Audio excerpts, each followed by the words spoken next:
In this video, we're going to prepare the Busa engine and get it mounted into the car. There's a few things that need to be done. Let me show you what they are. Looking at the engine here, I've got the adapter that goes on where the motorbike sprocket is. It's not bolted down yet. That needs to be done. And there's got to be a clutch installed in here. Also, this system here needs to be removed. There is a replacement with a dipstick adapter on it. So I can do that now when the engine is out of the car. But most importantly, what needs to be done is that I need to remove the motorbike sump and replace it with the wet sump from RLM. This is a baffled sump that makes the engine suitable to be fitted in the car. The motorbike oil cooler will also be removed, but it'll be a traditional car oil cooler stuck in front of the radiator. So that's what I need to do in order to prepare the engine for mounting. What you can see is that I've mounted the engine mounts, the upper engine mounts. So there's one on each side that goes across the top of the chassis. And the motorbike engine mounts, this one here and the one underneath here, fit into bushings in the chassis of the car. So, okay, I've now got the sprocket adapter torqued down. It's 105 foot-pounds. And also I've got the clutch slave cylinder attached. You can see it's spaced out. That's in order to make room for the water pump that sits under it here. So that looks good. Next will be the breather pot. I've got a replacement here, which is just has a dipstick fitting on it. So I'll have to take the reed valve off and put it onto the new one and swap it over. And I'll use a little bit of Honda Bond around the bottom just to seal it off. So I've loosened the cover off the reed valves, and here you can see what they look like. Essentially, it's a one-way valve, so assuming that whenever there's positive crankcase pressure, the oil vapors can escape through there. So that's something that I'll have to run into the oil catch can further along.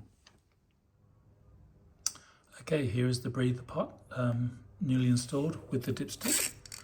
So that makes it that much easier to find out the oil level in the engine rather than using the little viewing glass on the side.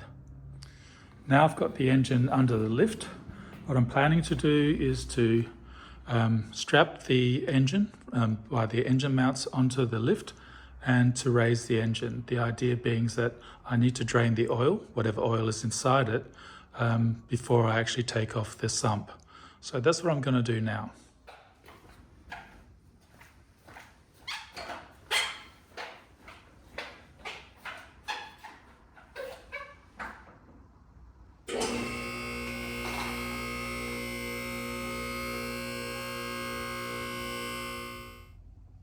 So here we have the engine lowered again. There was no oil in the engine, and they must have drained it before they shipped it to me. First thing to do is to remove the motorbike oil cooler. So I have to remove these fittings here, 2, 3, 4, and then I can remove the oil cooler.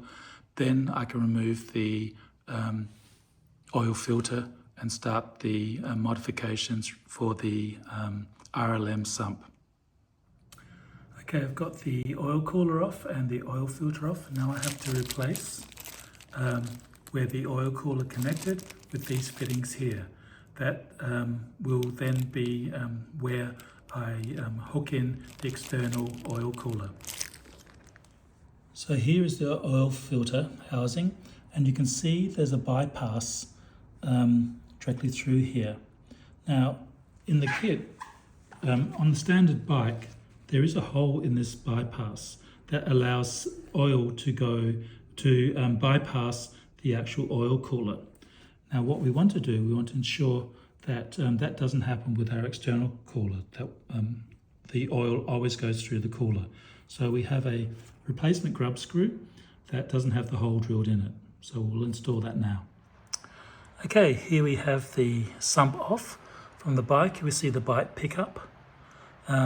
There is no baffling in there. That's where we put the baffles. So the first thing to do is to take the pickup off, install the baffling, And then there's a shortened pickup that fits into one of the chambers of the baffled sump.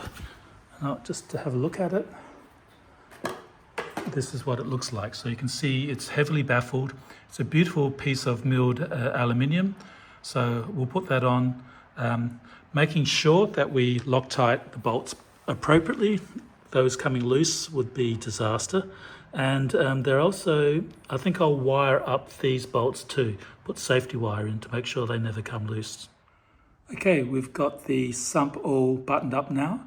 I just have to add the sump plug and some sensors, and then we can get on to putting in the baffle around the clutch. Now with the baffled sump installed, I'm now going to put in a baffle in around the clutch, which is down here. So I'm going to take this housing off and the baffle goes inside there. But as you can see, it's very low to the ground, so I might just put it on a little table to get it up a little bit so I can work on it more easily. Okay, now I've got the engine resting on the new sump. So what I need to do now is take off the clutch cover. So that's these bolts around here. So here the clutch cover is off. You can see the clutches here.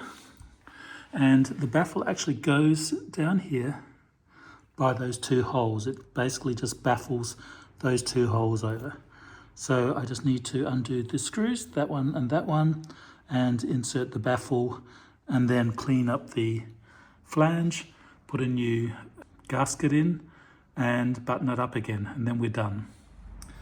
Okay, here we've got the clutch cover off. I've got the gasket resting on it. You can see we have here, and you can see the baffle plate is now in there. So that will just restrict the amount of oil sloshing about and help when the car is experiencing some G-forces.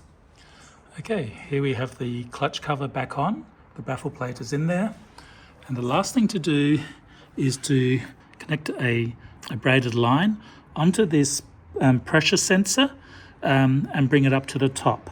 The reason why is that I want to put in a pressure gauge, and hard mounting it to the engine will reduce its life. So by putting it onto a line and bringing it up and somewhere else in the engine bay means that I can prolong it. So I'll need to do that. And this is the line that I've got. I've already got the MPT fitting on the end, so we'll just install that.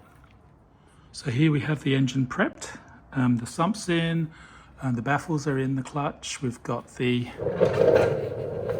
sprocket on and the clutch slave cylinder. So now it's ready to go in the car.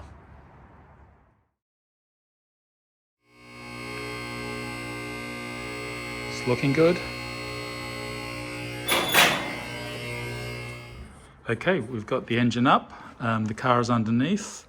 Now we're going to lower it and see what happens. Stand in that corner just to kind of watch that back section. Yeah.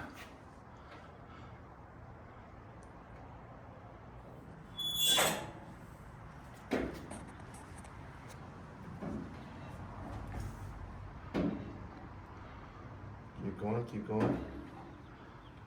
Keep going. Keep going. Yeah, go down just a little bit.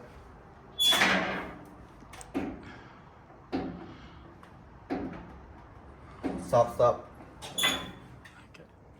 Okay, we've got the engine in the car. We've got it all bolted down, more or less. The only difficulty really was getting in these long bolts on this side. If you look carefully around here, we actually had to angle the bolt down so it would fit into the bushing. Now that's quite a severe angle, but there's enough thread on there to be able to do that. If I wanted to, if I was OCD, I could just cut that off and just round it. But the engine's in, so one major hurdle overcome. Now it's a matter of putting on the tail shaft, connecting up the gear linkages, plumbing the engine, and then doing the electrics.